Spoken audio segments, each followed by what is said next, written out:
Ito po ang Baclayon Church, the historical Baclayon Church na nasira noong lindol noong October 15, 2013. Yun na po ang simbahan ngayon. Ayos na.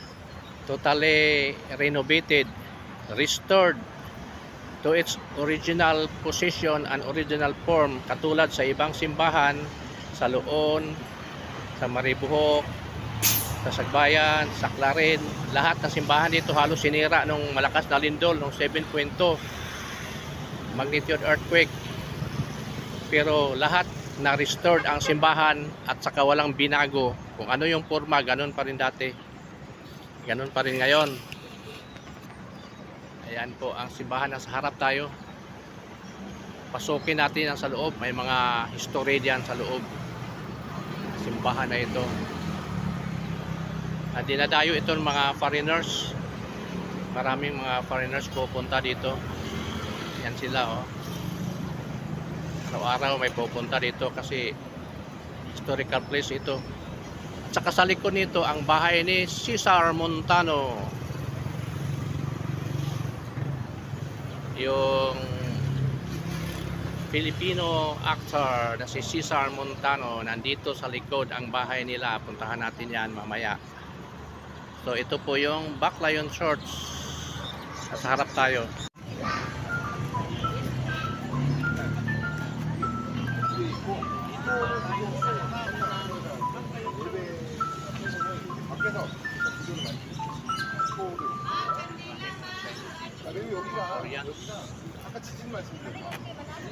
Ayan sila. Ayan. Mga Koreano. Oo, yan. mga pikot, mga Koreanong pikot. Ayan sila, oh. Mamaya, ang dami pa yan mamaya. Ayan. Ayan, oh. Ayaw lang. Dito tayo sa right side sa simbahan ng Baclayon Church, the famous and historical church here in Bohol na sinira noong malakas na lindol October 15, 2013 nung umaga. Isa ito na bumagsak na simbahan. Halos lahat ng simbahan dito sa Bohol bumagsak, pero ngayon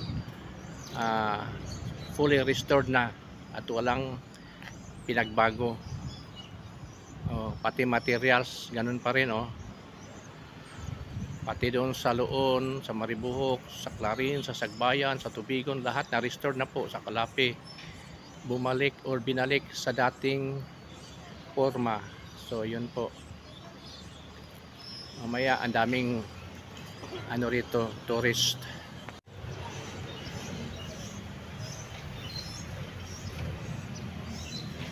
Sa left side ng Baclayon Bohol Church, Immaculada Conception pala ang ano dito. Sa tayo sa left side. Sarado sila. Mamaya pa ang bukas nito, mamayang hapon. Pasukin natin sana sa loob kasi may mga historical na ano diyan. Basahin natin.